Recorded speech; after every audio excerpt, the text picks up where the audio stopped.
I'm Bob Canary, and this is the first in a series of talks about the life and times of the English sonnet, probably the most prestigious lyric form in English literature. And it's not just the example of Shakespeare. There are great sonnets by Milton and Donne, Wordsworth and Keats, Yeats and Frost. If we go back to the beginning, though, the sonnet was born elsewhere and came to England as an immigrant. But since we are starting at the beginning, perhaps I better remind you what a sonnet is. Sonnets are found in many languages, but they are consistently rhymed poems of 14 lines with a length about 10 or 11 syllables each. In the English sonnet, the dominant rhythm of the poem is something called iambic pentameter. And even these very basic rules can sometimes be broken, but we'll ignore that for a while. Now, to make this definition less abstract, let's look at an example. I want to read you a sonnet called In an Artist's Studio, and it's by Christina Rossetti. It's probably about her brother, the pre-Raphaelite painter and poet Dante Gabriel Rossetti, who obsessively painted Elizabeth Siddal, his model, muse, and eventually wife, though he also painted this portrait of his sister on the slide. One face looks out from all his canvases. One selfsame figure sits or walks or leans. We found her hidden just behind those screens. That mirror gave back all her loveliness. A queen in opal or in ruby dress, a nameless girl in freshest summer greens, a saint, an angel. Every canvas means the same one meaning, neither more nor less. He feeds upon her face by day and night, and she, with true kind eyes, looks back on him fair as the moon and joyful as the light. Not wan with waiting, not with sorrow dim, not as she is, but was when hope shone bright.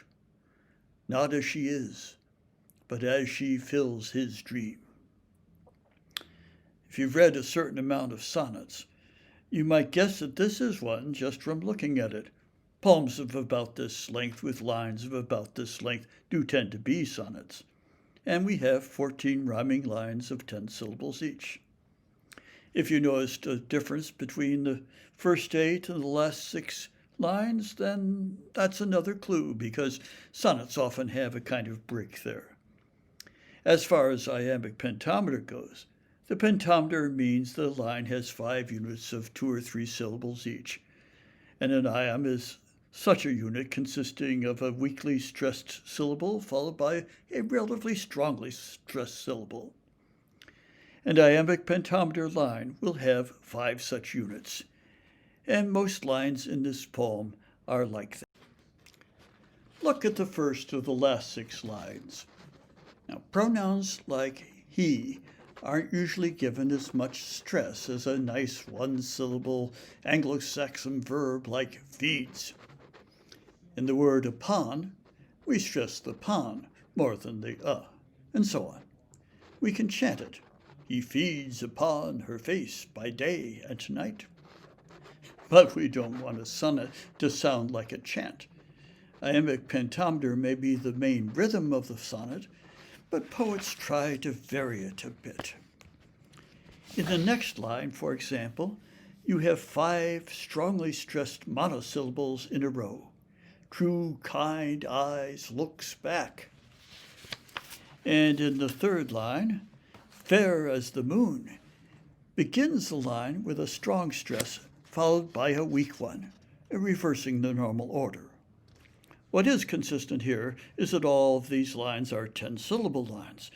If you want to impress your friends, another term for that is decasyllabic. Now look at the difference between the first 8 lines, the octave, and the last 6 called the sestet. The octave simply observes that the same model looks out at us in all of the artist's paintings. The last 6 give the poem a bite, telling us that the artist is painting his fantasy of the woman rather than the real sad person in front of him.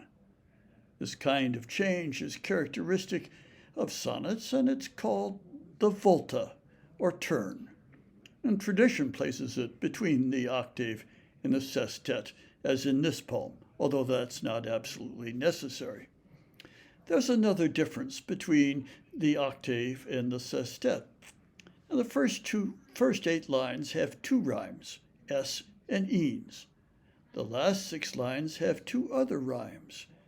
Now, a sonnet with this kind of rhyme scheme is called an Italian sonnet. And like the term volta for the turn, this is a clue that the English sonnet began by imitating sonnets in Italian.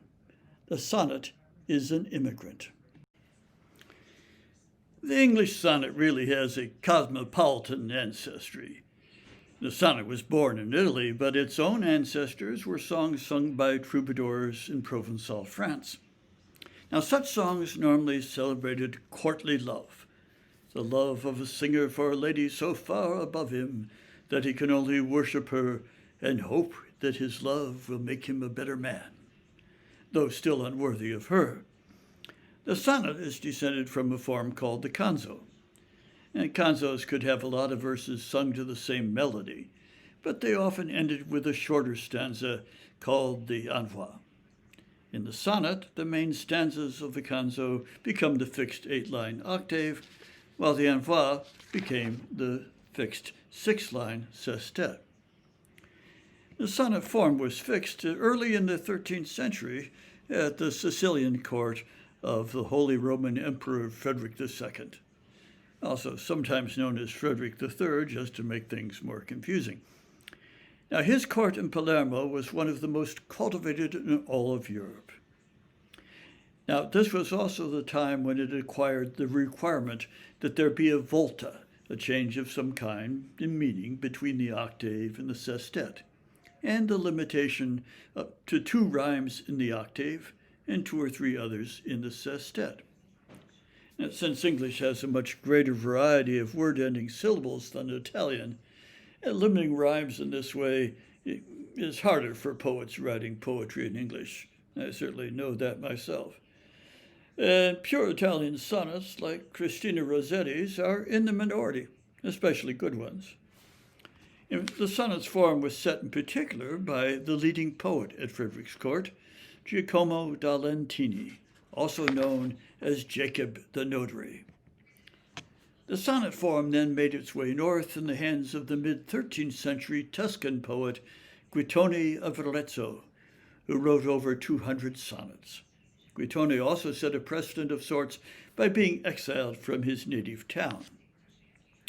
Now, his sonnets of courtly love, like his Sicilian models, were highly artificial, and their courtly style didn't really fit well with the new mercantile republics of Tuscany. So his late 13th century successors were a group known as the Stil Novismo, practitioners of the dolce stil novo, the sweet new style. They discarded much of the artifice, but retained the troubadour tradition of hopeless devotion to an idealized lady. One of the most important of this group was Guido Cavalcanti, a friend and mentor of Dante, at least until Cavalcanti's exile. It seems to have been Dante who first called the style he and Cavalcanti shared the sweet new style. For Dante, the unattainable lady was Beatrice. Now, this is said to be Beatrice Portinari, a banker's daughter. But who the real Beatrice was hardly matters, since the Beatrice of Dante's poetry is a highly idealized projection of his own invention. Beatrice was seen by Dante only a handful of times, if we trust Dante's word, though he presumably would have often passed her in the street, because Florence was, after all, not that big a town at the time. In Dante's masterwork, the Divine Comedy, written during his exile, it is Beatrice who first sends Virgil to guide Dante through hell and purgatory, and then guides him through paradise herself. But for the history of the sonnet, Dante's key work is his earlier one, La Vita Nuova, an account of his love for Beatrice and how it made him a better man. And this work is a mixture of prose and poetry, and 25 of the 31 poems are sonnets. Now, here's the first of these sonnets, as translated by Dante Gabriel Rossetti, the artist of the sonnet by his sister Christina that I read earlier. And the illustration is his painting of his late wife as Beata Beatrix. And she was the model spoken of in Christina Rossetti's sonnet in an artist's studio. To every heart which the sweet pain doth move, and unto which these words may now be brought, for true interpretation and kind thought, be greeting in our Lord's name, which is love. Of those long hours wherein the stars above wake and keep watch, the third was almost naught, when love was shown me with such terrors fraught as may not be carelessly spoken of. He seemed like one who is full of joy and had my heart within his hand, and on his arm my lady, with a mantle round her, slept, whom having wakened her, anon he made to eat that heart. She ate, as fearing harm. Then he went out, and as he went, he wept. Love may be the one full of joy, but he carries Dante's heart and feeds it to the lady. And I assume love leaves weeping because he knows Dante will love in vain. The translation itself is another Italian sonnet, though not as good as his sister's. But it was Petrarch who made the sonnet an international form. Born in the Florentine Republic, he spent most of his life in Avignon at the court of the papacy, then in its Babylonian captivity.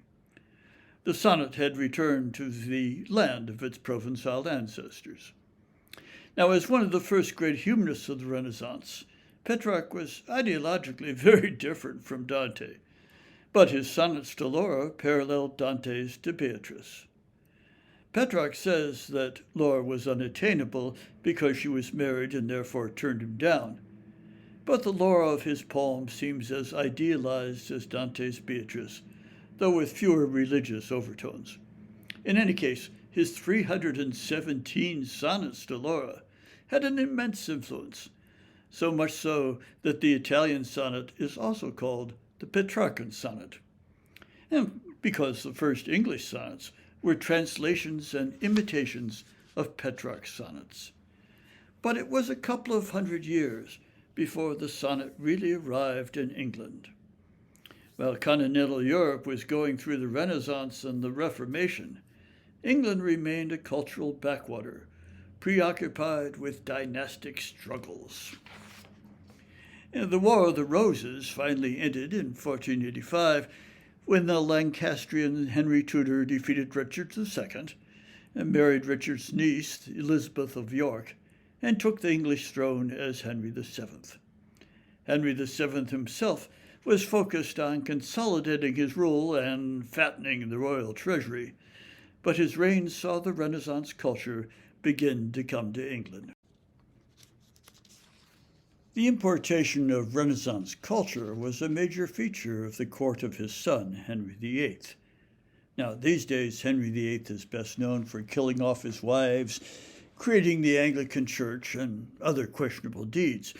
But before age brought him gout and paranoia, he was a handsome and gifted monarch, a Renaissance man, a musician and composer, poet, sportsman, amateur theologian, and, of course, lover. Now, the importation of the sonnet form in particular is generally credited to two of Henry's courtiers, Sir Thomas Wyatt and Henry Howard, the Earl of Surrey. Now, Wyatt was familiar with European culture, having served Henry as a diplomat, and his poetry is a quite deliberate attempt to bring continental refinement to English literature. He is especially devoted to Petrarch, and he translated or adapted many of Petrarch's poems. This next sonnet is based on a sonnet by Petrarch. It's deer hunting season. Who list to hunt, I know where is a hind. But as for me, alas, I may no more. The vain travail hath wearied me so sore, I am of them that farthest come behind. Yet may I by no means my wearied mind draw from the deer. But as she flee afore, fainting I follow. I leave off, therefore, since in a net I seek to hold the wind. Who list her hunt, I put him out of doubt, as well as I may spend his time in vain.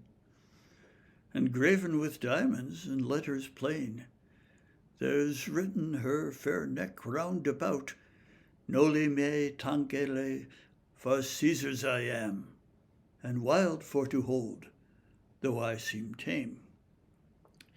Now the theme of pursuing an elusive doe and finally quitting at it comes straight from Petrarch. The doe the poet is pursuing is, of course, an elusive lady. He's fallen far behind in the chase, and though he can't keep his mind off of her, he realizes that his cause is hopeless, and he vows to quit hunting after her. In the last 6 lines, he's giving a warning to other potential pursuers. Now, in Petrarch's original, the lady's been set free by her Caesar, but in Wyatt's poem, she still wears his collar, and a warning that she is not to be touched, since the lady belongs to Caesar. Wyatt probably meant this quite literally, since the lady in question was almost certainly Anne Boleyn. Although Wyatt gallantly, or prudently, says his pursuit was in vain, he was rumored to have been Anne's lover before she caught the eye of Henry VIII. And worse yet, he was one of the 6 men accused of committing adultery with her once she was queen. The other 5 men were executed, as of course was Anne herself. Wyatt was confined with them to the Tower of London, but somehow he escaped with his life.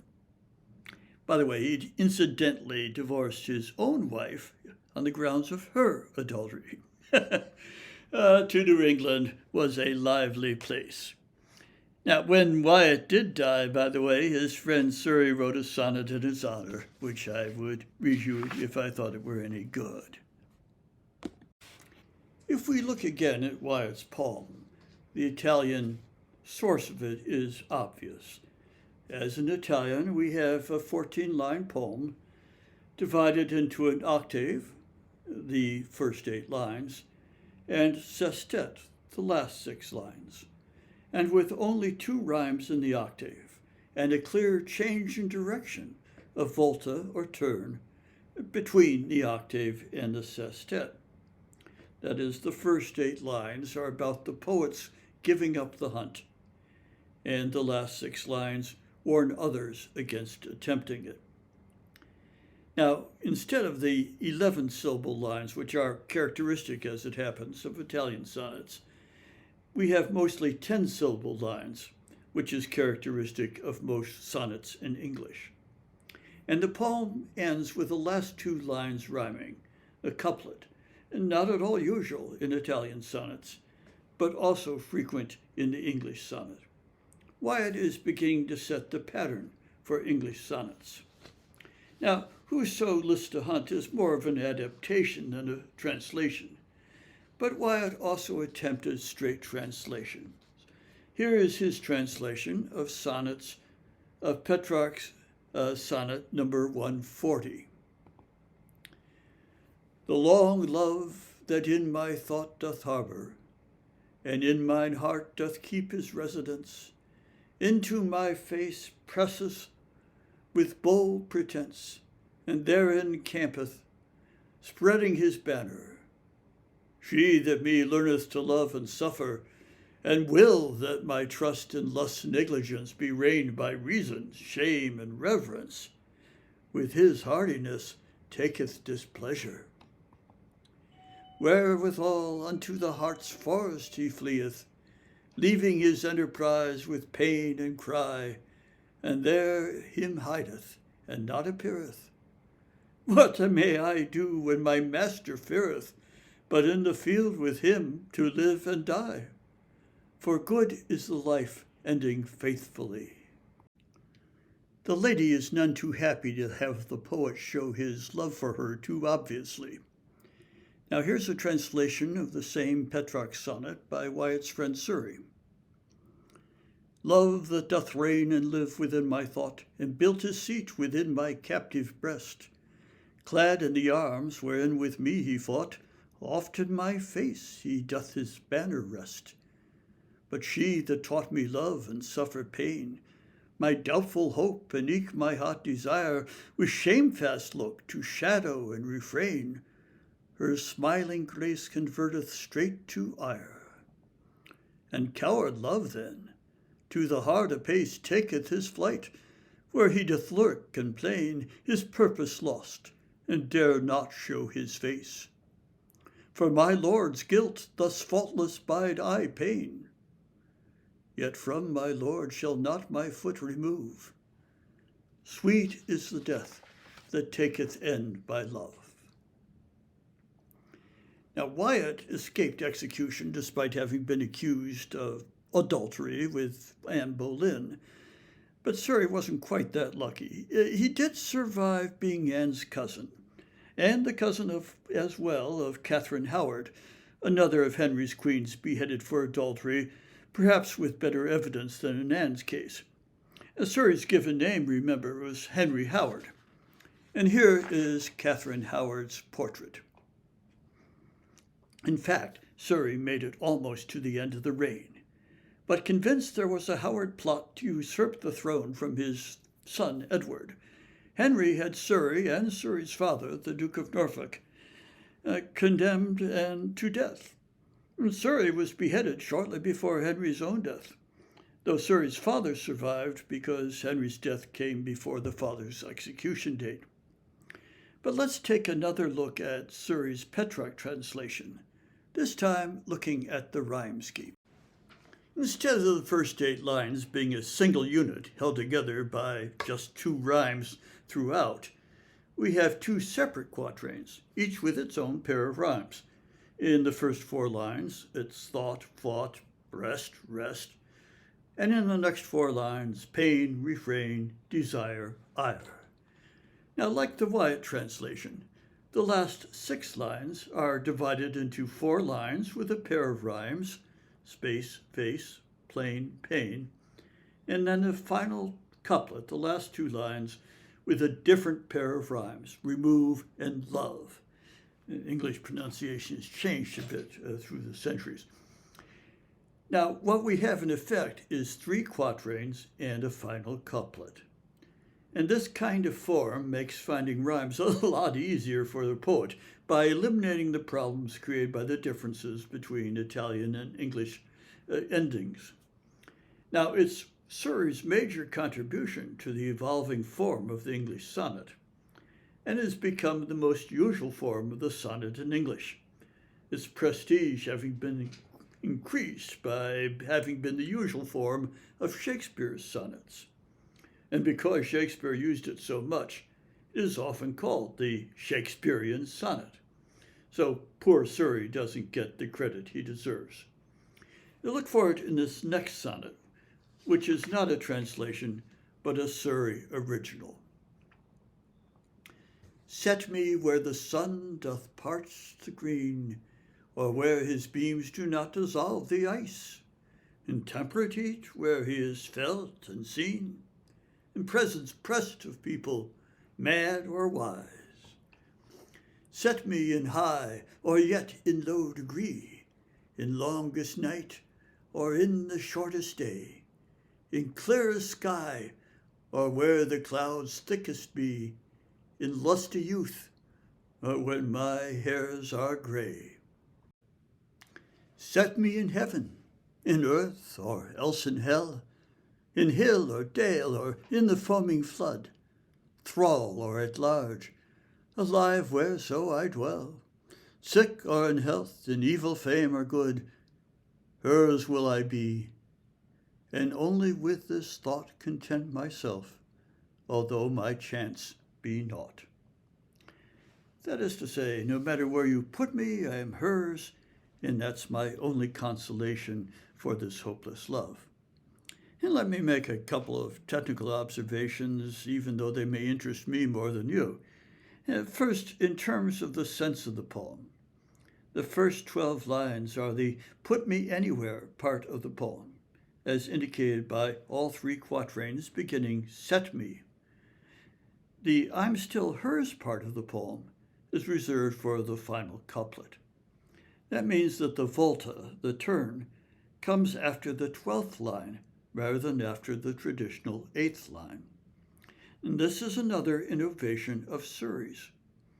Not all Shakespearean sonnets have the turn before the final couplet, but many do, including many of Shakespeare's.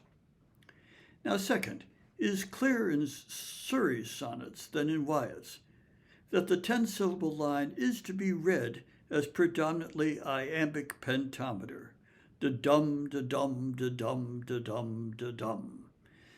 The initial line of each quatrain, of course, is a little different, but it goes, "Set me where the sun doth parch the green, or where his beams do not dissolve the ice," and so on, and so on. And after Surrey, almost all English sonnets are in iambic pentameter, even those which otherwise follow the Italian sonnet form. Now here's another sonnet by Surrey in that form, though the sense of the poem flows over from quatrain to quatrain.